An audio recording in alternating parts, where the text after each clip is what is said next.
자, 여러분 안녕하시요. 신앙생활을 하다 보면 누구나 한 번쯤은 이런 근본적인 질문과 마주하게 되는 것 같아요. 바로 이거죠. 나는 정말로 예수님을 어떻게 만나는 걸까? 오늘 이 시간에는요, 이 아주 중요한 물음에 대한 답을 한번 찾아가 보려고 합니다. 이 질문 어떠세요? 좀 익숙하게 들리시나요? 형제님은 개인적으로 예수님을 언제 만나셨어요? 마치 신앙의 통과 의례처럼 의뢰 묻고 답하는 그런 질문 말이에요. 근데 이게 사실 많은 분들한테는 꽤나 큰 부담으로 다가오기도 합니다. 바로 이 질문에서부터 오늘 우리의 이야기가 시작됩니다. 실제로 한 목사님이 대학 시절에 주변 친구들이 저는 고등학교 수련회 때 뜨겁게 만났어요 라고 말할 때마다 나는 그런 경험 없는데? 그럼 나는 구원받지 못한 건가? 하는 깊은 고민에 빠졌다고 해요. 근데 정말 신기한 게 뭔지 아세요? 이런 비슷한 혼란과 절망을 바로 성경 속 인물들도 똑같이 겪었다는 겁니다. 한번 그들의 이야기로 들어가서 해답의 실마리를 찾아볼까요? 네, 그래서 우리가 들여다볼 이야기는 바로 절망의 여정을 걷던 이들의 이야기입니다. 자, 이 장면을 한번 머릿속에 그려보세요. 두 제자가 있어요. 이 사람들은요, 지난 3년 동안 자기 인생의 모든 걸 걸고 예수님을 따랐던 사람들이에요. 근데 그 스승이 너무나 허무하게 십자가에서 죽는 걸 자기 눈으로 본 거죠. 이분이 로마로부터 우리를 구원해줄 메시아다. 이렇게 굳게 믿었는데 그 모든 희망이 그냥 산산조각 나버린 겁니다. 그러니 얼마나 허탈하겠어요. 깊은 절망감에 빠져서 모든 걸 포기하고 그냥 예루살렘을 떠나고 있는 길입니다. 그런데 바로 그때 웬 낯선 사람이 다가와서 말을 겁니다. 근데 놀랍게도 이 사람이 바로 부활하신 예수님이었어요. 근데 제자들은요, 전혀 알아보질 못해요. 성경을 보면 그들의 눈이 가려져서 그랬다고 하거든요.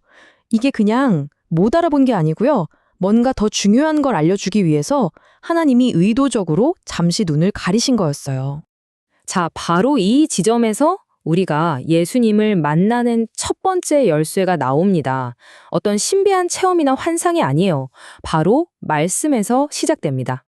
예수님은 먼저 이 제자들의 믿음 없음을 꾸짖으세요. 그리고는 모세와 모든 선지자의 글, 그러니까 우리가 아는 구약 성경 전체를 쫙 꿰뚫으면서 메시아가 왜 고난을 받고 또 어떻게 영광에 들어가야 하는지 그게 이미 다 예언되어 있었다는 걸 하나하나 설명해 주시는 거예요. 와, 흩어져 있던 퍼즐 조각들이 예수님이라는 그림으로 딱 맞춰지는 순간이었겠죠. 예수님의 이 말씀이 제자들 귀에 들어가니까 죽어있던 마음에 뭔가 꿈틀거리기 시작해요. 이 변화를 이해하려면 생기라는 단어를 꼭 알아야 합니다. 생기. 이게 그냥 우리가 쉬는 숨, 호흡이 아니고요. 사람을 진짜 사람답게 살아있게 만드는 하나님의 신적인 생명력, 바로 그걸 의미하는 단어입니다. 이 슬라이드를 보시면 그 원리가 아주 명확하게 보여요. 자, 왼쪽 위에 아담을 보세요. 하나님이 그냥 흙먼지로 사람을 만드셨잖아요. 거기에 생기, 이 하나님의 숨결을 훅 불어넣으니까 비로소 살아있는 존재, 즉 생명이 됐어요. 자, 그럼 아래 제자들을 볼까요? 똑같아요. 절망에 빠져서 흙먼지 같던 이 제자들에게 예수님의 말씀이 들어간 겁니다. 바로 그 말씀이 생기가 되어서 그들 안에 새로운 활력과 생명을 불어넣은 거죠. 죽었던 영혼이 말씀으로 다시 살아나는 순간입니다. 이건 그냥 비유가 아니에요. 예수님도 직접 말씀하셨잖아요. 요한복음 6장 63절에 내가 너희에게 이른 말은 영이요 생명이라. 말 그대로 예수님의 말씀 자체가 우리 영혼에 생명을 공급하는 실체라는 뜻입니다. 자, 그러면 이게 성경 속 옛날 이야기 같고 좀 추상적으로 들릴 수 있잖아요. 이게 오늘 우리 삶에선 도대체 어떻게 일어나는 걸까요? 이걸 아주 잘 보여주는 아까 그 목사님의 개인적인 이야기로 다시 한번 돌아가 볼게요. 대학교 때 온라인 시험을 보는데, 자, 상황이 이래요. 온라인 시험이라 아무도 감독하는 사람이 없어요. 그냥 참고자료 싹 다 펼쳐놓고 보면 만점 받는 건 식은 죽 먹기죠. 아무도 모르잖아요. 여러분 같으면 어떻게 하시겠어요? 솔직히 좀 흔들리지 않을까요?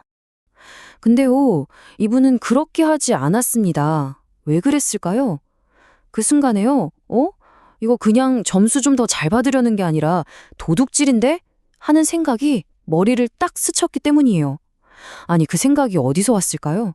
바로 마음속 깊이 새겨져 있던 단 하나의 말씀 구절이 살아 움직였기 때문입니다. 바로 이겁니다. 도둑질하지 말라. 너무나 단순하고 강력한 말씀이죠. 이게 바로 말씀이 우리 안에서 생기가 돼서 우리의 생각과 행동을 지배하는 방식이에요. 그냥 머리로 아는 지식이 아니라 삶의 결정적인 순간에 브레이크를 걸어주는 내 안에 살아있는 원칙이 되는 거죠. 자, 이렇게 말씀이 제자들의 영혼에 다시 불을 지폈어요. 그런데 아직 뭔가 부족해요. 완전한 깨달음, 그들을 진짜로 눈뜨게 한 두 번째 열쇠가 남아 있었습니다. 이야기가 이제 절정으로 갑니다. 말씀 때문에 마음이 막 뜨거워진 제자들이 예수님과 함께 저녁을 먹게 돼요. 그리고 예수님께서 빵을 들어서 축사하시고 떼어서 나눠주시는데 바로 그 순간 마치 영화처럼 제자들의 눈이 번쩍 뜨이면서 그토록 같이 걸어왔던 그 낯선 사람이 바로 예수님이라는 걸 알아보게 됩니다. 여기서 진짜 중요한 건요, 이게 그냥 밥 먹다가 알아봤다가 아니라는 거예요. 이 빵을 떼는 행위는 예수님께서 직접 만드신 공동체 예배, 바로 성찬을 상징합니다. 신학자 장칼벤 같은 분들은 이 성찬을 통해서 우리가 그리스도의 임재, 그 존재를 아주 특별하게 경험할 수 있다고 가르쳤어요. 다시 말해서 혼자 말씀을 읽는 개인적인 경험이 다 함께 떡을 떼는 이 공동체의 경험을 통해서 비로소 완성된다는 거죠. 자, 그럼 이제 거의 다 왔습니다. 우리가 발견한 이 두 가지 열쇠, 말씀과 성찬을 합쳐서 맨 처음 질문으로 돌아가 보죠. 우리는 대체 어떻게 예수님을 만나는가? 그 답을 한번 정리해 보겠습니다. 네, 오늘 이야기의 결론은 바로 이 슬라이드에 다 담겨 있습니다. 예수님을 만난다는 건요, 이 두 가지 실천이 조화롭게 계속 이어지는 거예요. 첫 번째, 왼쪽처럼 매일 혼자서 말씀을 깊이 묵상해서 내 마음에 새기는 것. 그리고 두 번째, 오른쪽처럼 공동체와 함께 모여서 예배하고 성찬에 참여하는 것. 이 두 가지는 마치 동전의 양면처럼 절대 뗄 수가 없는 하나입니다. 그러니까 진짜 중요한 건 관점을 바꾸는 거예요. 언제 예수님을 만났어요? 라고 물으면서 과거의 어떤 특별한 이벤트, 어떤 한 지점을 찾으려고 하는 게 아니고요. 나는 지금, 오늘 어떻게 예수님을 만나고 있는가?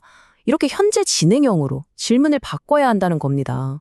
이 문장이 오늘 내용의 핵심을 딱 요약해 주네요.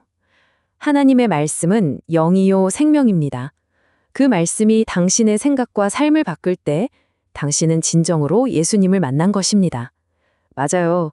결국 예수님을 만난다는 건 그분의 말씀이 내 안에서 생명력, 즉 생기가 되어서요.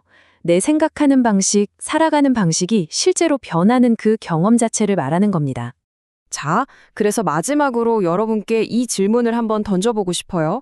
혹시 예수님을 만난다는 걸 아주 오래전 앨범 속 사진처럼 과거의 어떤 특별한 추억으로만 생각하고 계시진 않나요? 어쩌면 진짜 만남은요, 화려한 과거의 이벤트가 아니라 말씀과 공동체라는 이 두 가지 리듬 속에서 바로 오늘, 지금 이 순간을 살아내는 아주 평범하지만 꾸준한 실천일지도 모릅니다. 오늘 이야기가 여러분의 그 매일의 여정에 작은 등불이 되었으면 좋겠습니다.